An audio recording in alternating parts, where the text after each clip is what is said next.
Cuando ingresamos a un lugar de los hechos y podemos encontrar sangre, presupone la existencia de violencia en la comisión de un hecho delictivo. La búsqueda de estos indicios debe de ser de manera detallada, debemos de buscar en cada rincón del lugar de los hechos, tanto en pisos, paredes, objetos, techos, puertas, ventanas, objetos, ya lo dije, pero es importante también objetos, prendas de ropa, incluso pelos o elementos filamentosos, mejor dicho, y en cualquier superficie que podamos encontrar, en tierra, en arena, en todo. Sin embargo, no todo lo rojo, no todas las manchas que veamos que parezcan ser sangre, van a ser sangre realmente. No estamos seguros de si es sangre o no es sangre.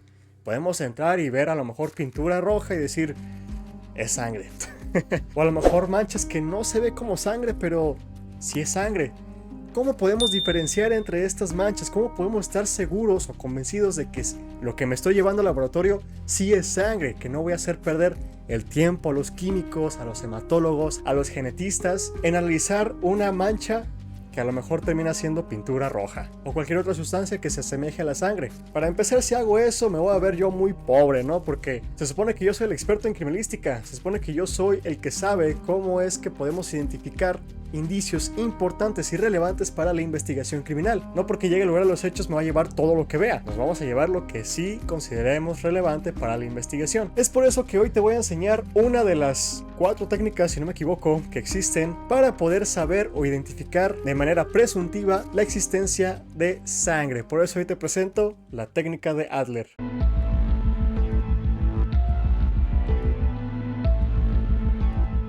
Existen muchas pruebas presuntivas para poder determinar si una mancha rojiza es sangre o no es sangre. Estas pruebas son presuntivas, es decir, no nos van a confirmar al 100%, no nos van a asegurar de que sea o no sangre, pero nos van a dar un indicativo de que de que es una alta probabilidad de que sea sangre. Estas son la técnica de Adler o la técnica de benzidina, la cual vamos a ver el día de hoy.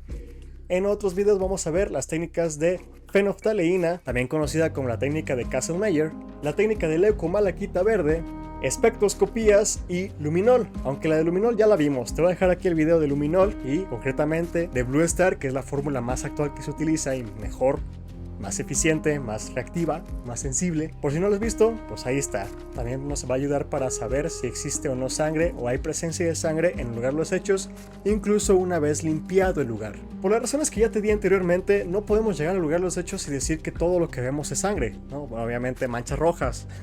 Entonces, cuando nosotros entremos al lugar de los hechos, cualquier rastro que aparente ser sangre, debemos llamarlo mancha rojiza. Sí o sí es ley, no me importa si tiene las características suficientes a plena vista para decir que es sangre. Tienen que decir que son manchas rojizas a menos, obviamente hay excepciones, que estemos viendo que la sangre está brotando del cuerpo, que tenemos presente a la vista la fuente por la cual emana la sangre. Si no es así, no le llamen sangre. ¿Ok? ¿Entendido? Perfecto, podemos continuar. Pero bueno, ya después de la regañada, a lo mejor te estás preguntando ¿por qué debo de llamar mancha rojiza pues a un charco que a plena vista parece ser sangre? Porque no te consta si es sangre o no es sangre, a menos que hagas la técnica que vamos a ver el día de hoy y vamos a ver en más videos, porque hay más videos de esto. Entonces suscríbete para que no te pierdas ninguna técnica presuntiva ni confirmatoria de sangre, porque son muy útiles y nos van a ahorrar muchísimo tiempo y nos vamos a ver todavía hasta más expertos. En el mundo existen varias sustancias que pueden aparentar ser sangre, ya sea por su coloración, por su viscosidad o por características que a simple vista podemos decir, pues a lo mejor es sangre. Por ejemplo, el jugo de frutas o vegetales, el jugo de remolacha o el jugo de cereza, en apariencia, solamente en apariencia, asemeja a una mancha de sangre líquida o fresca. Existe la savia de plantas que llega a tener la misma viscosidad que la sangre. Imagínate, si tiene también la coloración, podemos llegarla a confundir también con, pues precisamente, sangre. Los óxidos de hierro aparentan ser sangre seca, como escamitas de sangre, vamos a llamarlo así, de sangre seca, o raspado de sangre seca. Debido a su color rojo marrón. Y bueno, pues existen algunas tintas, algunas pinturas que también por su viscosidad y por su color pueden llegarse a confundir con sangre. Entonces imagínate que tú llegas al lugar de los hechos y dices, esto es sangre, y a lo mejor vamos a poner el ejemplo más simple, pintura. Es pintura, tú te llevas tu frasquito con sangre según tú, le pones la etiqueta es sangre, le pones el dictamen encontré sangre, llevas a juicio y ya cuando hacen los análisis resulta que no es sangre y tú estás convencido de que es sangre, ¿no? Llegas al juicio oral y te cuestionan: perito, usted cuando llegó a los hechos, ¿cómo supo que era sangre? No, pues es que la vi y a simple vista se ve que es sangre. Dice: bueno, resulta que los estudios que realizamos determinaron que es pintura. ¿De dónde sacó que es sangre? Entonces pues ya ahí se agarran de que no sabes y te toman el dictamen porque no tienes una pericia correcta y bueno, se hace un caos, se toma la investigación, te abren carpeta de investigación y pues no queremos eso, ¿verdad? Es por eso que existen pruebas o técnicas presuntivas para la determinación de la existencia de sangre. Un poco largo el nombre, pero existen varias. En el video donde hablamos de la recolección o las técnicas de recolección para manchas de sangre, te lo voy a dejar aquí arriba para que lo veas, mencionábamos de cómo es que EasyTap nos hacía referencia a que lleváramos nuestros kits de pruebas presuntivas para la determinación de la presencia de sangre. Concretamente, EasyTap nos hacía hincapié de llevar kits de pruebas de fenoftaleína. Eso lo vamos a ver en otro video. La fenoftaleína, vamos a ver esa técnica en otro video.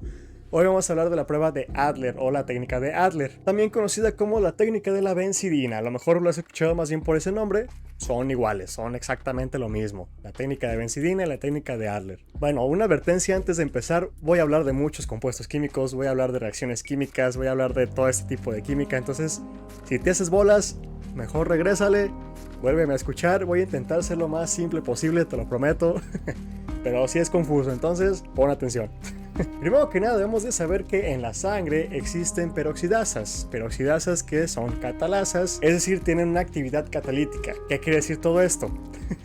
En la sangre tenemos estas peroxidasas que se encargan del equilibrio de oxidación y antioxidante del cuerpo, porque nosotros nos oxidamos, porque tenemos oxígeno en nuestro cuerpo y nos podemos oxidar. Entonces, las catalasas son enzimas que van a degradar el peróxido de hidrógeno en oxígeno y agua. Así nosotros no nos oxidamos, no nos morimos, en pocas palabras. ¿Ok? ¿Vamos bien? Perfecto. Todo esto ocurre en el grupo M de la hemoglobina, ¿sí? Recuerda que la hemoglobina está compuesta por un grupo hemo y una proteína, ¿ok? Y este grupo hemo va a ser la encargada de catalizar la ruptura del peróxido de hidrógeno, que es descomponerlo, ¿ok? Descomponerlo en oxígeno y en agua. Ok, ya que entendimos que... Perdón si es un poco complicado, pero bueno, continuamos. Una vez que entendimos que estas catalasas, más bien las peroxidasas de la sangre, catalizan el peróxido de hidrógeno en oxígeno y en agua, esta transformación del compuesto, pues de una forma, al momento de reaccionar con la benzidina, va a hacer una reacción de oxidación, formando a su vez un compuesto intensamente azul.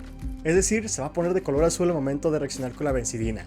Simple. Nosotros tenemos la benzidina reducida, aquí lo tienes en pantalla más o menos para que veas cómo es, y al momento de reaccionar con estas peroxidasas y con toda esta oxidación y con toda esta catalización, vamos a tener una oxidación de la benzidina y se va a poner color azul.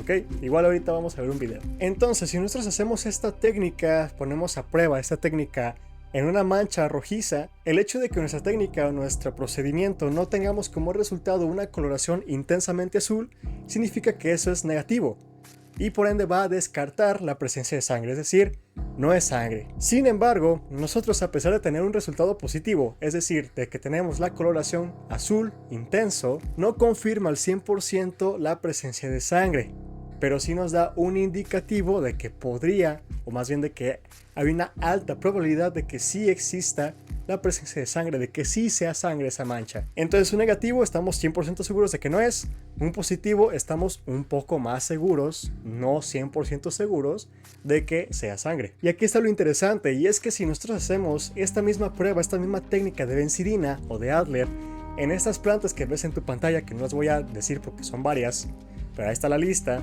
vamos a tener falsos positivos, es decir, nuestra prueba va a resultar positiva. ¿Por qué? Porque también tienen peroxidasas que catalizan el peróxido de hidrógeno. Mismo caso con estos restos biológicos. Si hacemos esta técnica en cada uno de estos restos biológicos, vamos a tener un falso positivo, es decir, vamos a tener nuestra coloración azul. Pero obviamente pues no quiere decir que sea sangre. No porque hagamos la prueba en un pulmón, por ejemplo, pues vamos a tener positivo de sangre. Digo, obviamente sí, porque es un pulmón, obviamente tiene sangre.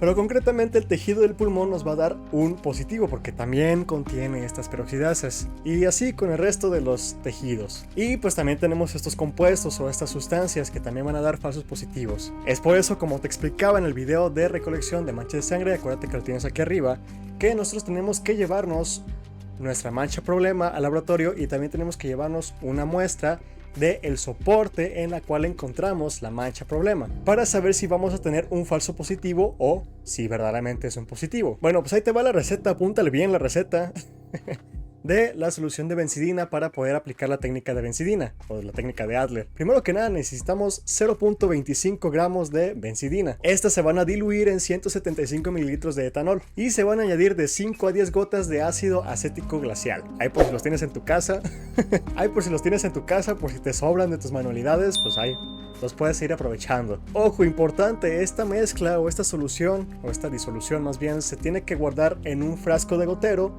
de color ámbar porque va a reaccionar con la luz del sol. Entonces si no quieres que se te eche a perder, en un frasco de ámbar, además de refrigerarlo. Pero también vamos a necesitar peróxido de hidrógeno al 3%, también en un gotero color ámbar, por favor. Ahora, ¿cómo se usa? ¿Cómo se aplica? ¿Cómo se hace la técnica de Adler?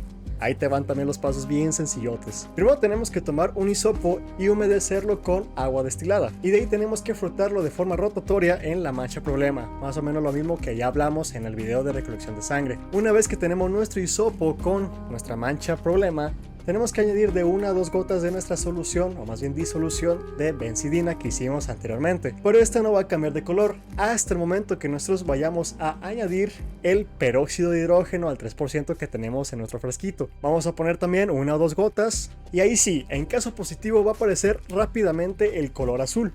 Y vamos a tener nuestro positivo. Y listo. ¿A poco no está sencillo? A lo mejor está un poquito complejo. Bueno, a mí no se me hace complejo porque ya lo entiendo. Si se te complejo a ti, con mucho gusto pon tus preguntas. Te las respondo de la forma más sencilla que pueda.